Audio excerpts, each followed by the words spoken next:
We've been talking about a little bit about BlackRock throughout this week. We had Carol Roth on yesterday. We were talking about it because of the change up. Now BlackRock is taking over the two of the biggest ports in the Panama Canal that are kind of like bookending. You know, you have Balboa, you have Cristobal, and they're taking over these two ports, which were owned by CK Hutchinson Holdings. That's based in Hong Kong. Of course, that's a CCP entity after everything that's happened there. And a lot of us are kind of scratching our heads going, wait a minute, is it better that BlackRock is taking over these ports? Is it?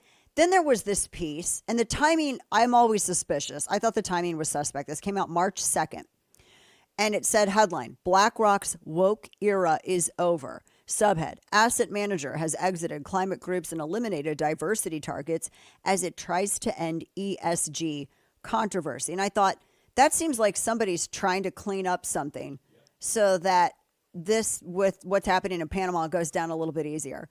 I wasn't the only one who thought that. In fact, I retweeted Will Hild, who's the executive director of Consumers First, who had a big thread about this. And he said exactly what I was thinking, that don't believe this article. Will joins us now via Skype. Will, so good to see you. I'm so glad that you said this because I felt like I had a tinfoil hat on, and it just felt like they're just trying to clear stuff up for BlackRock here. What was your response when you saw that story?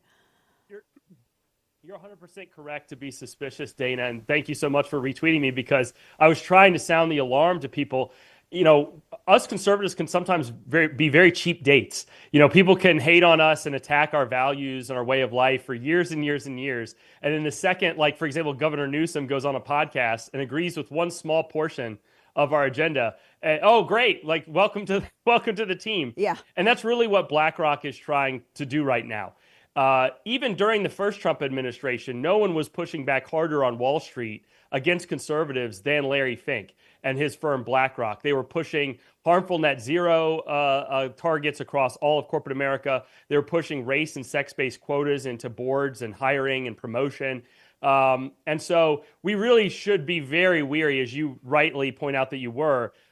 They are absolutely trying to cozy up to us, but we should not take their initial word. We need to see changes in actions. And while I'm obviously glad I support the president's agenda of making sure that Monroe Doctrine is intact here and we have control of this hemisphere, the fact that BlackRock was so quick to jump to try and complete that for the president should be viewed very suspiciously, especially, as you noted, on the heels of this Wall Street Journal article that basically is just a corporate press release. If you read that article, they don't quote a single person except for the head of a far-left activist pressure group called Ceres, of which BlackRock is still a member. They have not reportedly dropped out of that far-left climate activist group. So we should be reading this very suspiciously. You're right. You're right to look at it that way. That's a very good point, that they're still even part of that group. So I guess they're not too dedicated maybe to extricating themselves from that whole ideology. We're talking to Will Hild via Skype.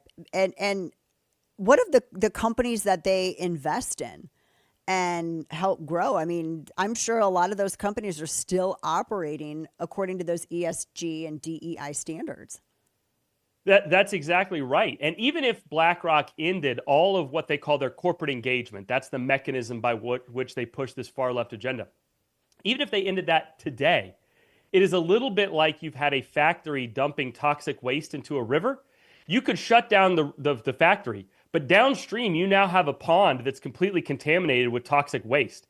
That is a little bit what like corporate America is now, that you've had over a decade of BlackRock pushing this far left agenda, because you have ESG metrics built into the compensation schema for hundreds, if not thousands, of major U.S. corporations. And this was adopted at the behest of BlackRock and other woke asset managers like Vanguard and State Street, and these pressure groups that they were part of, like the Net Zero Asset Managers and Ceres and the UN Principles for Responsible Investing, that BlackRock was a signatory to all of these. So even if they shut down all their operations, they have a responsibility, I should say, to clean up the damage that they have done to corporate America. There's a investor named Jesse Felder, also on Twitter, and he had a statistic, and I don't know where he got the data, but this was his information. He's a hedge fund manager. He said that when he looked at it, 90% of oil companies, both majors and juniors, people doing, finding new oil and developing those fields, have ESG metrics built into their short and long-term compensation schema, which means that they are being punished for doing the very thing they're supposed to be doing, investing in oil, gas discovery and recovery. So we have a long road to go. We're probably only the fifth inning of this fight, and we certainly shouldn't take BlackRock's word for it when they say, "Oh, you got us. It's over. Please just go home." We will know we've won when all the damage that BlackRock has done has been removed from corporate America. Well, that's just it, because so much of the damage is already done, so it costs nothing for people to go, yeah, we're done with this now, because they already got in deep enough where they were able to affect some kind of detrimental change that they wanted to. And isn't it true, like in some of these instances, well, they're just like renaming it. They're just renaming certain things. It's still DEI and ESG, but they're just calling it something different.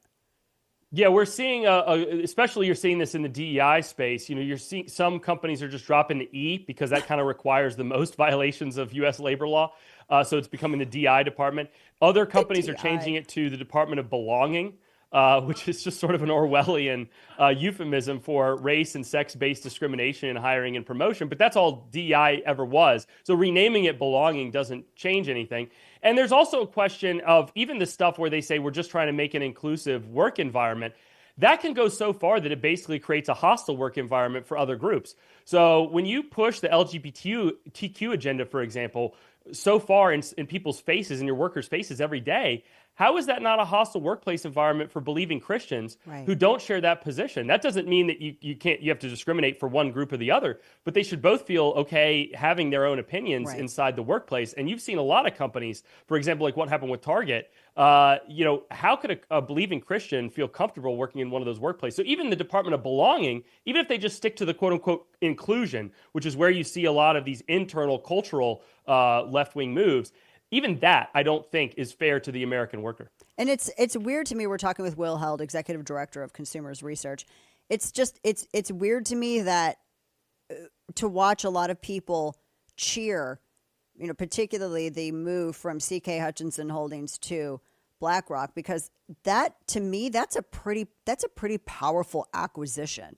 I mean, you're talking about two of the biggest ports that bookend that waterway. We were flirting with having all of corporate America take part in, I guess, the Americanized version of the Chinese, behavioral score, which is what ESG and DEI all is. So, I mean, naturally, then you think, well, if that's still pretty much incorporated through a lot of corporate America, and even really to an extent in BlackRock, how does that factor into? I mean, I think it's not beyond the realm of realism to say, is that going to factor into what we're dealing with in the Panama Canal and the fees that are being levied, and what happens if people wanted to really weaponize DEI and ESG, because it has happened, at that level. I don't know. I just feel I have a lot of questions, and I feel very uncomfortable about them being there. No, you're 100% right to have these concerns and these suspicions. Our first campaign, we've run about $5 million of ads educating the public about the damage that BlackRock has done to their way of life. And our first campaign was actually BlackRock Loves China.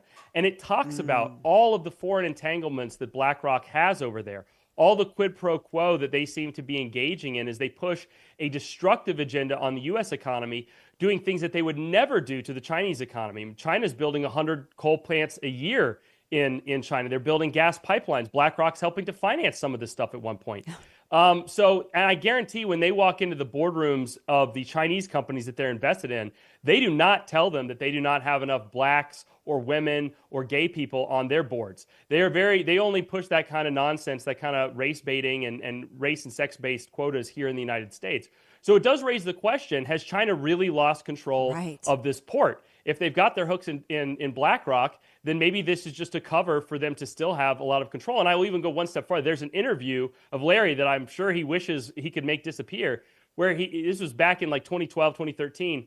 And he's talking about BlackRock, and he says, in America, BlackRock is an American firm. In Mexico, it's a Mexican firm. In Italy, it's an Italian firm. We serve our clients wherever they are. Now, I understand to some extent, I get that. When he's talking to an Italian investor, he needs to be coming out from their perspective. But it does raise the question, in China, is BlackRock a Chinese firm? Should we really be thinking about this canal having been reacquired by an American firm if they don't really see themselves that way. Yeah. And Larry's own words would suggest that he doesn't really see BlackRock as at core a purely American firm. So I think it raises some significant questions that you're right to raise. And that kind of goes into that. I mean, that really validates this whole story. You know, the Congressional Select Committee that was investigating BlackRock, because they were concerned that American savings were being unknowingly invested in a lot of these Chinese companies, these CCP companies that were blacklisted by our government for NatSec reasons and human rights abuses. And I don't even know if we have a full understanding of even whether or not that's still occurring. I mean, now it's probably, I mean,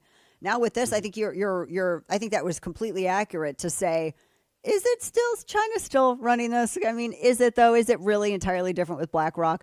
And then it makes me think, well, how bad was it down there that we have to have BlackRock come in? And, you know, that was Rubio's first trip, was going down there. It just makes me a little nervous. Will Hild, you guys have done such a great job watching all of this. I would love to have you back, because we're going to keep an eye on this. I feel like we absolutely have to as good Americans. So I appreciate all the work you've done with Consumers Research. Thank you. Thank you so much for having me. Of course.